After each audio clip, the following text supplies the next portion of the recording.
My name is Jaffe. I'm a head instructor at Centerline Jiu-Jitsu, which is a Jiu-Jitsu academy in Worthing, East Sussex, and we are part of the Mauricio Gomez legacy team. And during this lockdown, I wanted to share a little bit of information about recuperating and recovering at a time when we've got a chance to, and we're not going to be doing heavy sparring, and talk a little bit about some of our aches and pains.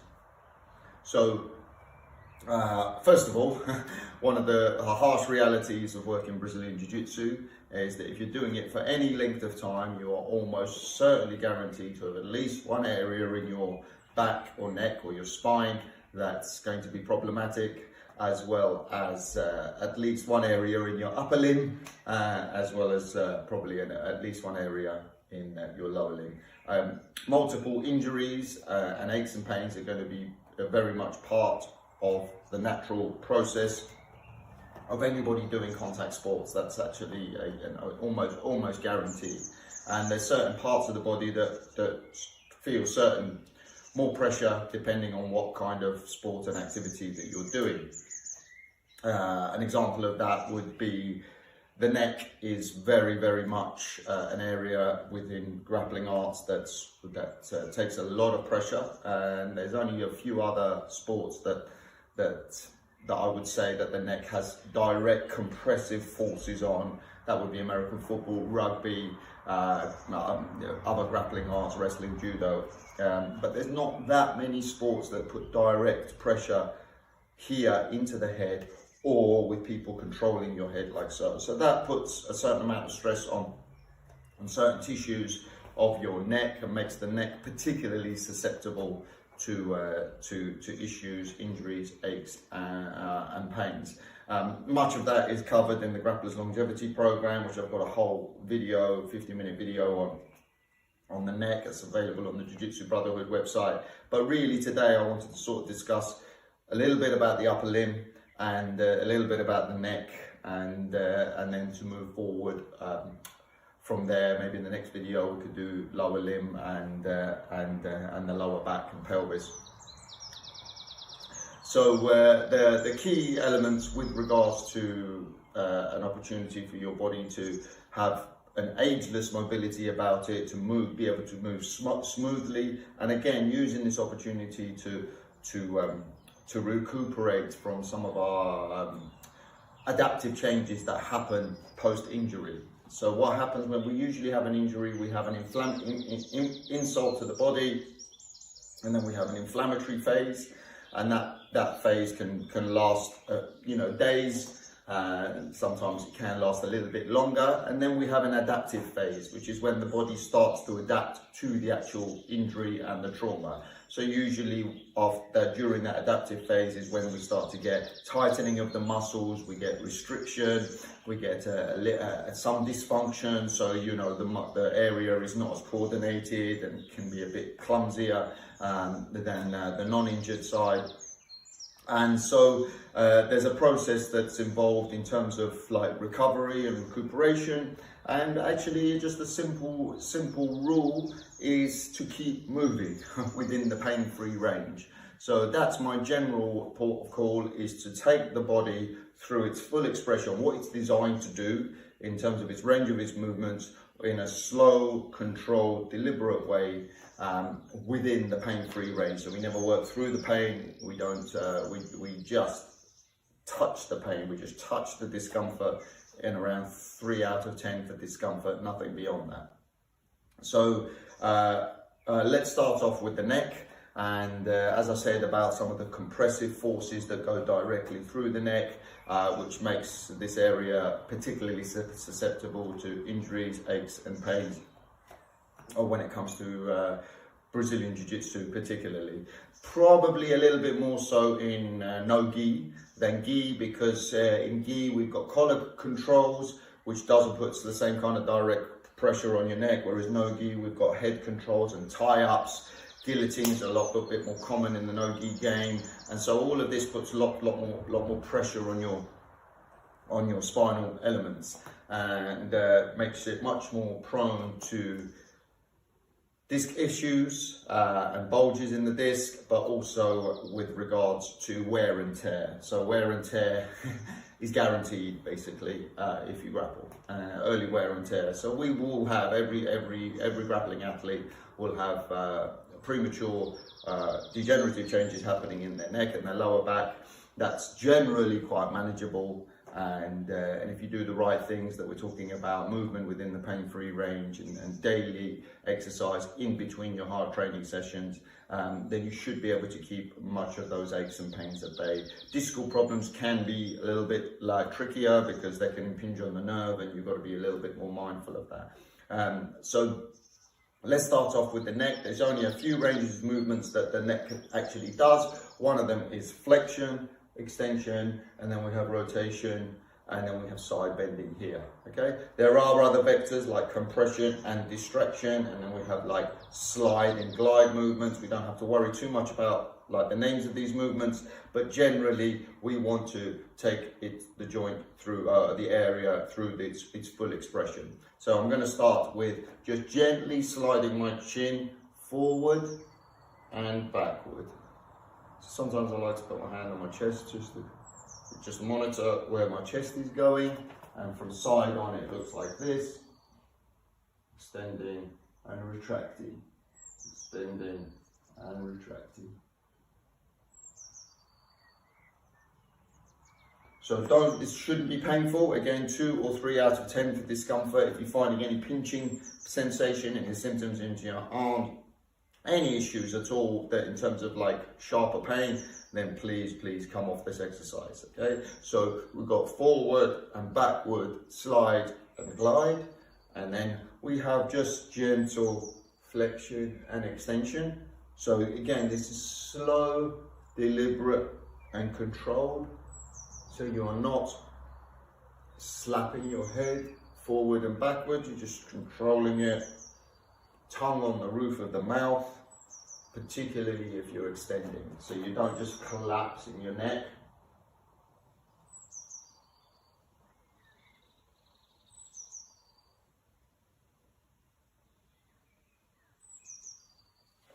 Usually we're talking about 8 to 10 reps of these, so I'm not going to repeat myself. 8 to 10 reps, 3 out of 10 for discomfort, and these are some of the other vectors that we will be going through. So side bending, again, tongue on the roof of your mouth. Just make sure that the shoulder's not hitching up, so my arms are staying nice and neutral. We just feel a little tease, hold for a second or so, and then bringing it back. You may feel some clicking, some clunking. As long as it's pain-free, it should be fine. Maybe some grinding noises, like broken glass kind of light feeling.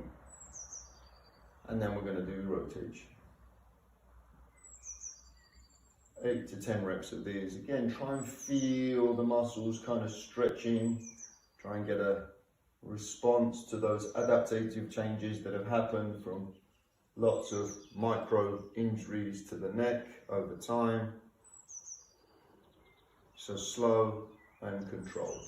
And now we're going to combine those movements, okay? So we're just going to drop our chin down to the chest. We're just going to roll backwards until our chin comes towards the chest again, and then roll forward. Again, if you put your tongue on the roof of your mouth, you stabilize the front of the neck a little bit, especially when you're extending and when you're going backwards.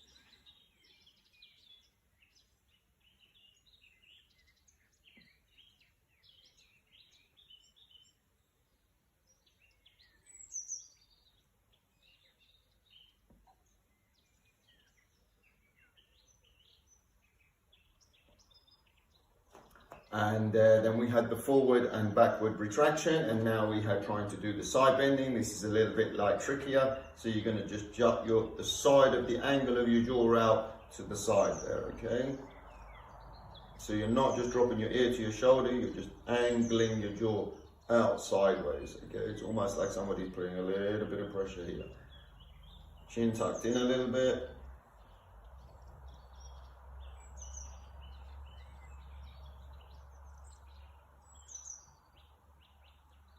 So lateral slide and glide. Okay, so now we're going to combine the first exercise we did, which was just the anterior posterior slide, and then we're going to go into the lateral slide. So we're going to just try and combine them. So this is a little bit trickier and it needs a little bit more coordination and probably a bit more practice. You'll probably struggle to get this if this is the first time you're doing this. So you're going to just jut your chin out, and now you're going to retract back, jut the chin out, retract back.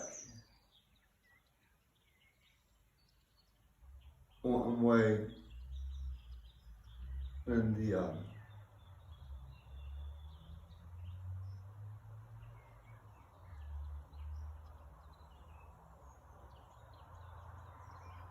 So that's just general movement and articulation of the neck, and slow, controlled through its full expression, not bouncing, not throwing your head around, and not working through any of the pain, okay?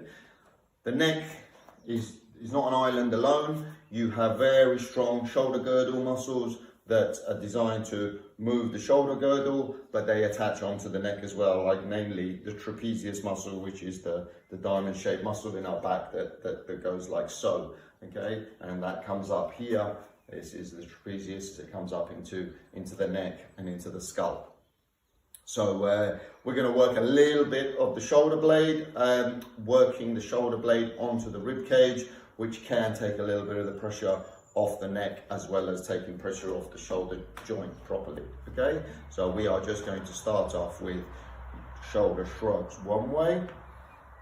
So bringing them forward, lifting them up, dropping them down. Bring them forward, lifting them up, dropping them down, okay? Keeping yourself here, smooth, like upright in the chest. And then we're going to do it the other way. So we take our shoulder blades back, lift them up, bring them forward. Shoulder blades pinch in the back, picking them up, bringing them forward. So you'll start to feel those very tight muscles that are really tightly attaching the shoulder blade onto your rib cage. We want to try and get this idea that we're slowly sliding and gliding that shoulder blade one way and then the other. Okay, so that can be alternated between one side and the other, so you can do that alternate sides, and then you start realizing that you're putting some movement, fair bit of movement into your rib cage, your thorax, okay, and the other way, lifting up, dropping one way and then the other. So that's a little bit of a general kind of like exercise sequence for the neck. Usually I suggest that you do these kind of exercises at the end of the day on a hard training session or in between training sessions. So this is your sort of recuperation, restorative kind of work after hard jiu-jitsu.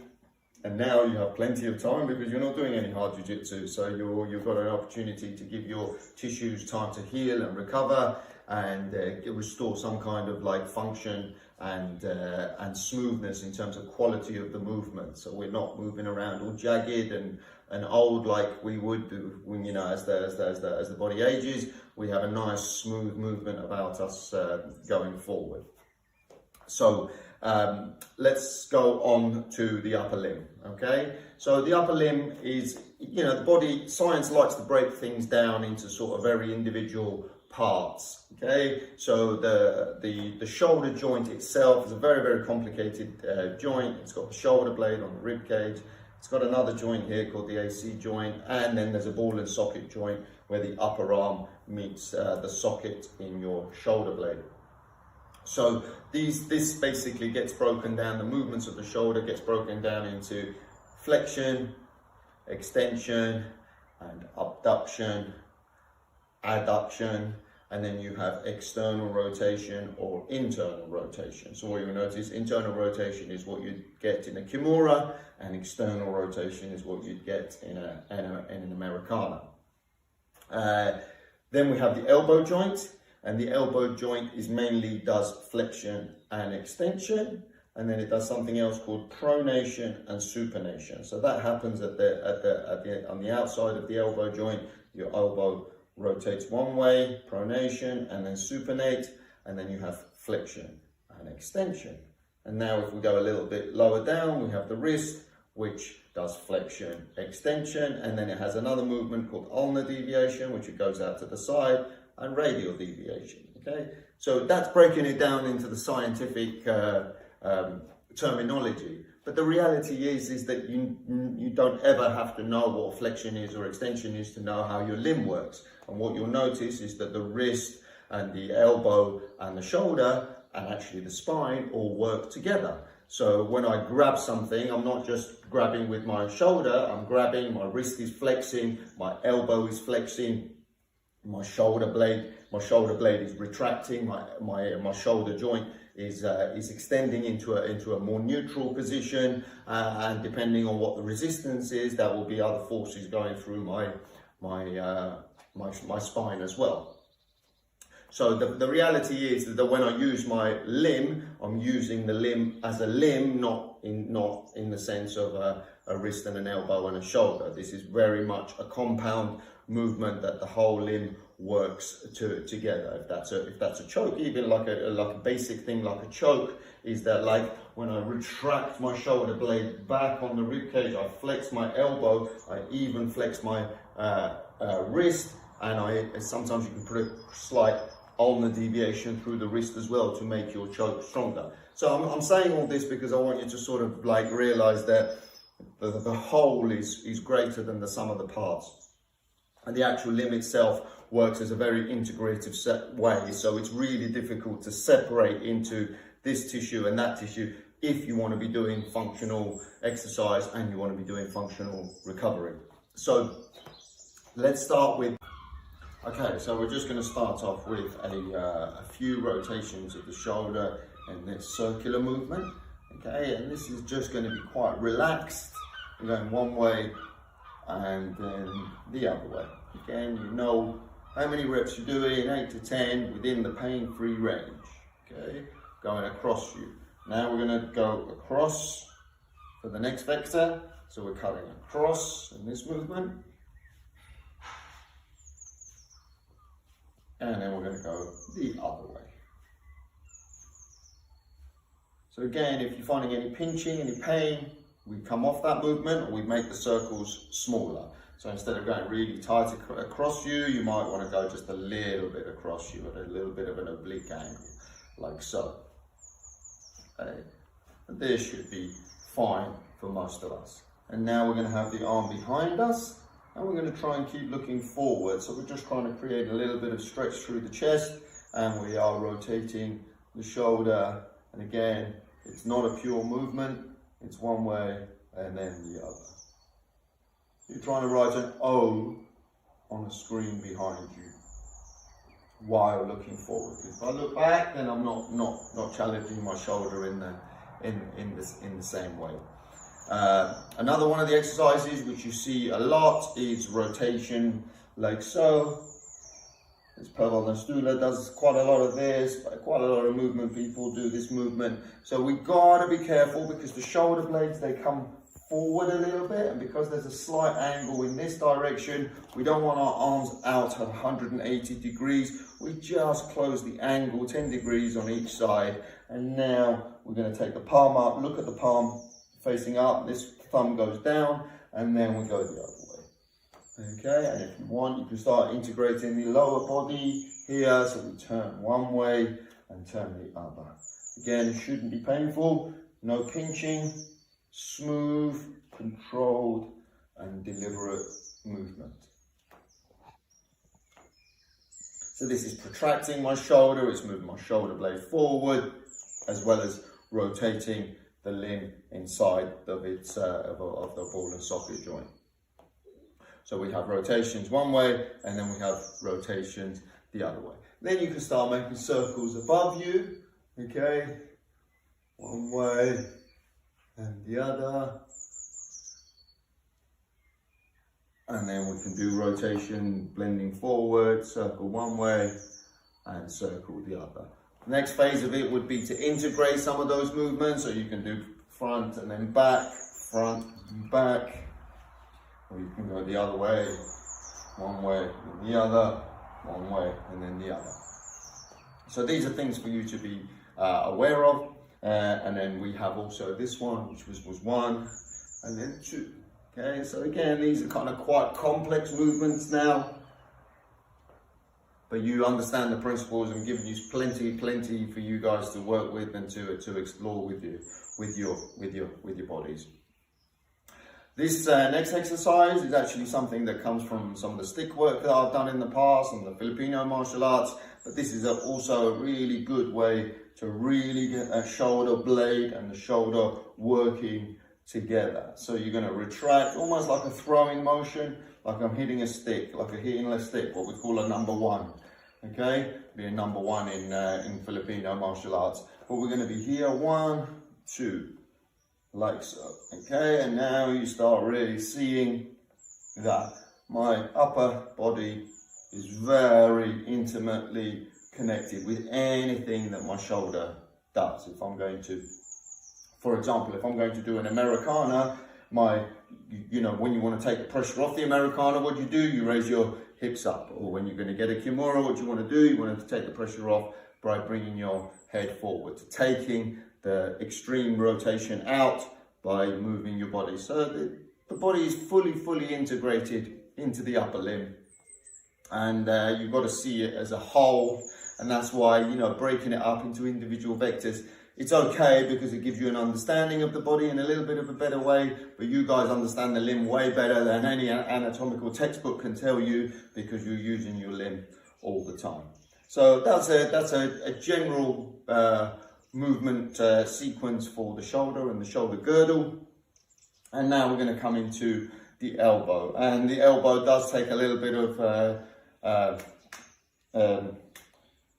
stick, as it were, in jiu-jitsu, because you're gripping, and a lot of your gripping muscles come in and attach onto the inside and outside of the elbow, which is where you can get your tennis elbow and golfer's elbow from over gripping. So there's not that many muscles directly in the hand and wrist. Most of the strong muscles when it comes to the grip are actually in your forearm. And now if you put your hands on either side of your forearm and wiggle your fingers, you'll start noticing that they are a very active part of your grip and your precision with regards to what your hand can do.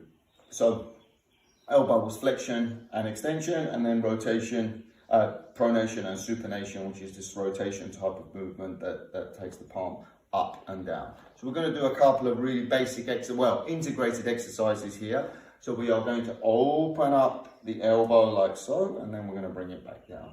Open up, and then you turn the thumb down.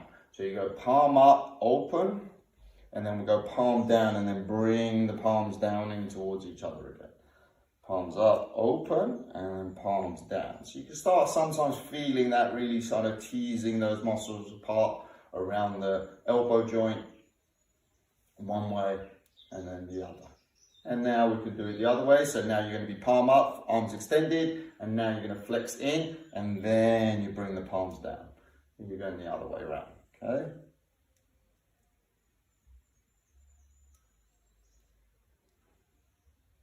So again, smooth, deliberate, full control, and give it time for the body to sort of tease those fibers of the muscles apart a little bit and the soft tissues apart. So you're not just doing this. This is not really that helpful. So, all that therapeutic.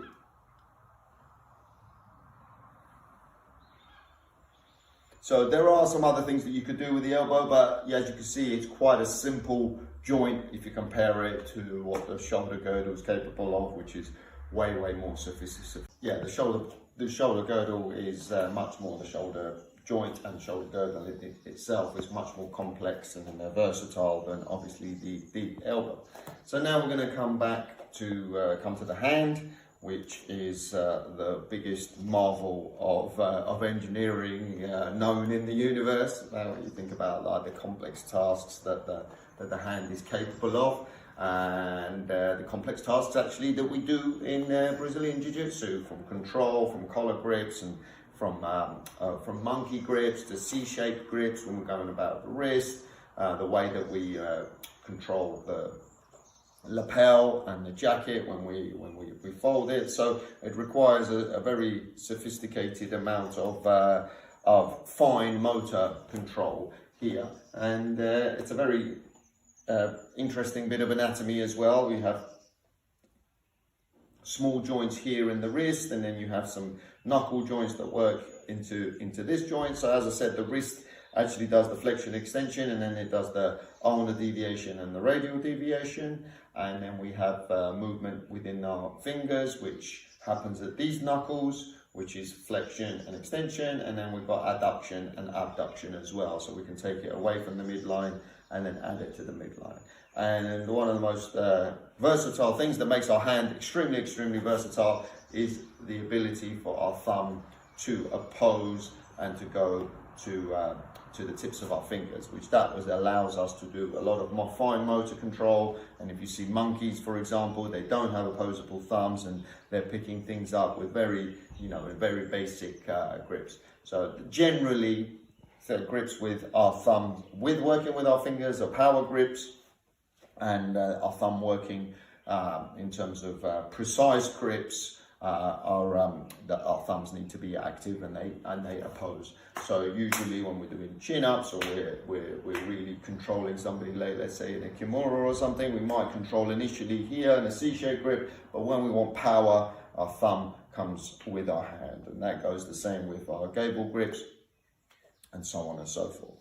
So back to some of the exercises at the wrist, and then going off into the fingers and the knuckles.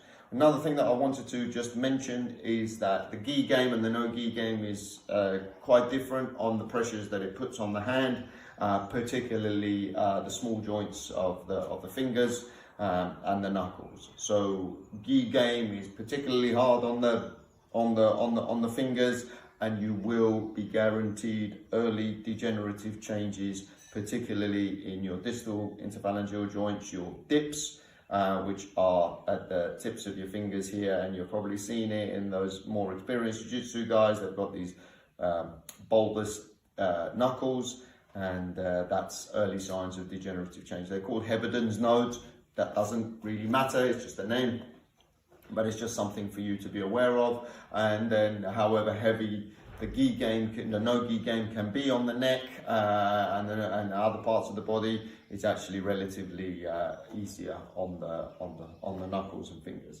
So first of all, wrist. Let's start with some general circumduction of the wrist. So we're going to be here in this neutral position, and we're going to lift the wrist up, blend it, and then we're going to kind of combine those movements of radial and ulnar deviation with flexion and extension. And again, you should be able to feel the tissues just teasing apart, going one way and then the other. Okay, so you can see my wrist comes up, and then it all drops below my knuckles, and then it goes above our knuckles. And then you can do that both ways as well. So we can rotate one way, and then we rotate going inwards. So again, this takes a little bit of coordination, a certain amount of timing, and concentration and practice. So again, clicks and clunks are absolutely normal in this kind of situation, and not surprising at all. Other thing we're going to do, we're going to hold our hand nice and wide, so we're almost trying to create a stretching type of movement, and we are going to rotate our fingers like so. Okay, so you can do 5 reps one way and then 5 reps the other way. We're just trying to really keep those hands moving. You start feeling a bit of burn in your wrist because, as I said, a lot of the muscles and the tendons that move your fingers are actually in your forearm, not necessarily in your hand. So you can do that with the thumb as well, one way and then the other. Okay, so this is quite a nice exercise to do to articulate these joints. So now these joints that take a lot of whack in the gi game, you know, gripping, breaking grips and so on and so forth. So what we're going to do, we're going to come in here, we're going to actually, let's do it both-handed. We're going to be here, we're going to bend the knuckles like so, and then we're going to come out and extend the fingers down. So we're going to clinch, bring it down, flex it down, and then extend it out again. One way and then the other. One way and then the other. So you can do that with the fingers together, or you can take your fingers apart a little bit as you extend them out. So when you bring them down and flex them, naturally they'll come together. It's really hard to separate them out when they're in that flex position, and then it's easier to open them out at range. And like what I said in the forearm, you can actually do some kind of therapeutic self-massage here, and I just kind of like this, kind of interlocking your fingers like so, and you're just giving your knuckles a little bit of a self-massage one way and the other. It can feel quite nice and actually quite satisfying to work those joints a little bit into you've got 3 sections there, right? So between each of these individual bones, integrate them, and then just feeling those knobbly bits, almost like rubbing bone on bone a little bit, just working those tendons and joints. It can be quite satisfying. So another thing you can do is actually use the other hand and actually rub the bony prominences. This is actually quite nice to do. You can play around with a little bit of plasticine or Play-Doh, which is also quite nice, just to work into your hand a little bit. And again, what you might notice when you do this is that you get a little bit of some like little sharp clicks and clunks. As long as it's not painful, that's absolutely fine. It might be a little bit uncomfortable, but you know, it's no different to what you would do with a massage. You might feel a little bit of tenderness, but it should be within the pain-free range. So nothing that goes beyond the 2 or 3 out of 10 for discomfort. So that's plenty to do to work with. Neck, shoulder, elbow, forearm and wrist, so the whole of the upper limb, plenty to work with, and hopefully it's given you a little bit of understanding of how your body works, and give you a little bit of ammunition to take care of yourself over the long term. So you know, keep up the good work, keep doing the social isolation, and hopefully I'll do another video for you guys next week. All right, cheers.